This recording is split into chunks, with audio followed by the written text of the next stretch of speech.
first time we use this app, we have to register an admin. Once we've registered this admin, we can log in with these credentials. For this video, we choose the quick option instead of the immersion option because we want to be fast. The immersive option gives the user a bit more time to read everything. Once we're logged in, we start adding some GPs, and we use their email, and their first and last name, and finally a password.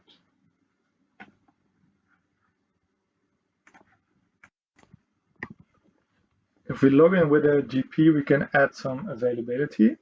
Let's say Anna wants to be available on the 1st of January in the morning. So she's adding these times, and the system also tells her if she makes a typo, and it tells her what she did wrong. So she has added some availability, and then we can also see in the CSV that her availability is there. Bob's is just there as a filler for now.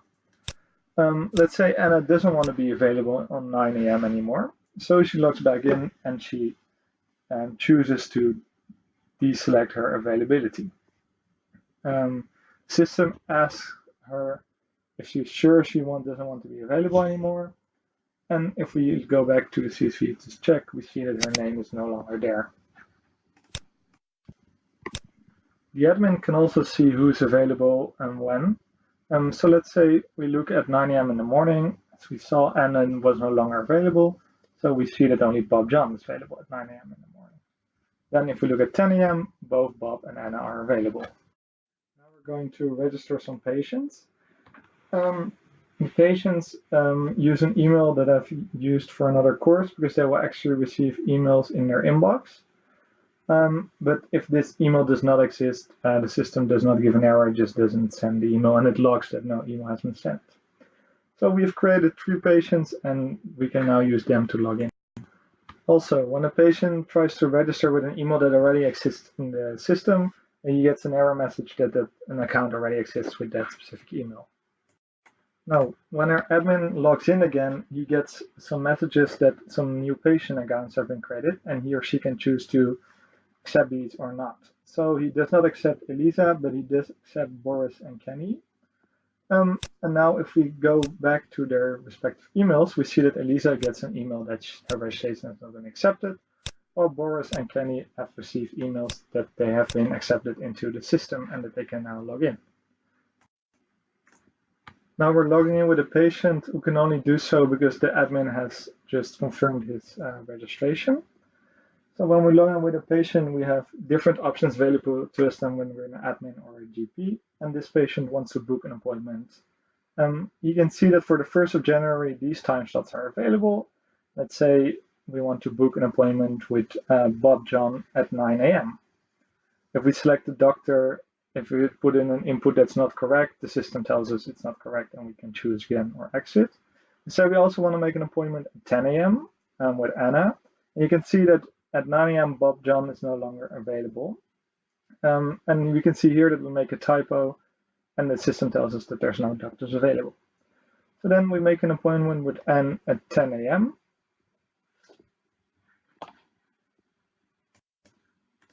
And now we log in with Bob with our GP, and let's say he does not want to have the appointment at 9 a.m. anymore. So he chooses to cancel his appointment.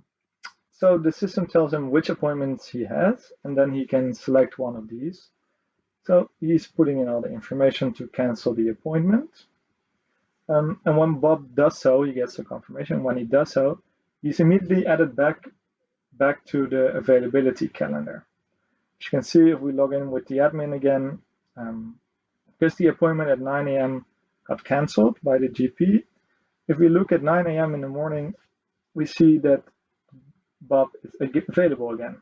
If Bob doesn't want to be available, he can choose, as we saw, to make himself unavailable again. And just to confirm, if we look at 10 a.m. in the morning, we can see that Anna is no longer available because she has an appointment made by a patient. We then log in back with this patient and say we do no longer want this appointment at 10 a.m. The system tells us which appointment we have, and then we can cancel this. And then if we go back to the admin, we can see that at 10 a.m. in the morning, both Bob and Anna are now available because the previous appointment had just been cancelled. Well, if we then log in with a GP again, and let's say we want to prescribe some medicines to our patient, now we're just putting in a lot of different medicines, and we're all storing these in a CSV file. But more importantly, we will also be sending out emails, and you can see that in a few seconds. So now we're just putting in different types of medicine and how much. And this quantity is also important because we're going to use some analysis on this later. If we make a typo, the system tells us that that patient does not exist, and it shows us what patients does exist. Then if we go to our email, we can see that Boris has just been prescribed 3 different medicines. And if we look at Kenny's email, we've only received 1 email because we only got prescribed 1 medicine. So now, because we have prescribed some medicine, we can fully use the analysis section of the admin role.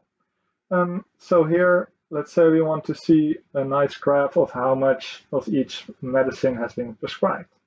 You can see here in total how much grams of each medicine has been prescribed. And we can also save this image, and then we can look at it later in our folder.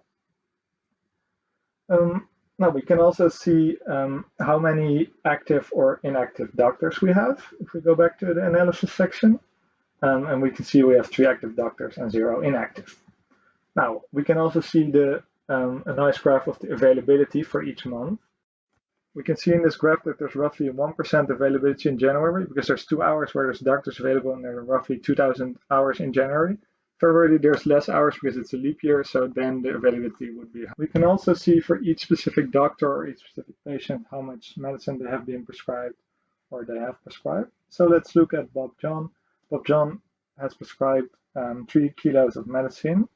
Then if we want to look at a specific patient, for example, Boris, we can see that he has received most of the prescriptions, as you can saw in the email.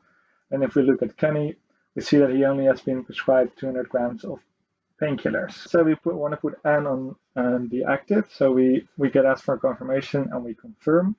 And the admin can also choose to delete a doctor. So let's say we want to delete Bob.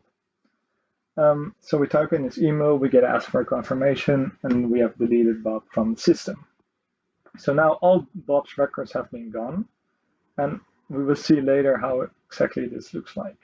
So if we want to log in with Bob now, we get an error message that his account no longer exists. And if we want to log in with Anne, we get an error message that her account has been deactivated and that she should contact the admin. So now we're going to see what happens with the appointments if a doctor is deleted. So let's say we log in with a GP that we haven't used before, Mark. So we log in and we add some availability on the 1st of February in the morning. So once we've done this, we can log in with a patient again. And if we do this, we can book an appointment with Mark. Now let's say the admin deletes the account of Mark. So if we delete his credentials, you can see here the still active GPs, Bob is gone, and we're deleting Mark. Then if we log in back with our patient who just booked an appointment with Mark, they get a specific message, and this message telling them that they had an appointment, but because this doctor no longer works there, they no longer have this appointment, and that they should book with another doctor. So in the meantime, we've put Anne back on active duty again. And let's say she wants to add some more availability at 9 a.m. January the 1st. And we can see here that her old availability is still there. It's because if GPs are put on inactive duty, doesn't mean that their appointments are removed. It just means that they cannot log into the system again. And we can further see this when Anne looks at 10 a.m. She sees that her old availability is still there. Well, let's log in with a patient again and make an appointment. If we look for the 1st of January, we again see that there's 3 time slots available in Anne's calendar. And let's say now each patient can also see all his prescriptions, either in his email or also in the system. He gets an overview of what is being prescribed by whom at what time. And so the system shows all the booking, but it's also being put in personal CSV agenda files. So we can see at 9 a.m. that in our patient file, we have a booking with Anne Smith.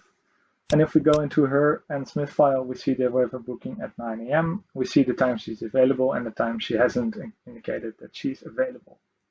And so these are a way to show the availability outside of the system itself. So here you can see all the CSV files that are created in our program. 2020, you can see the calendar for 2020. Each patient has their own calendar and their prescriptions. Also, the total amount of prescriptions are put into a CSV file. And we can see that for the doctors that have been deleted, their files have also been deleted and all information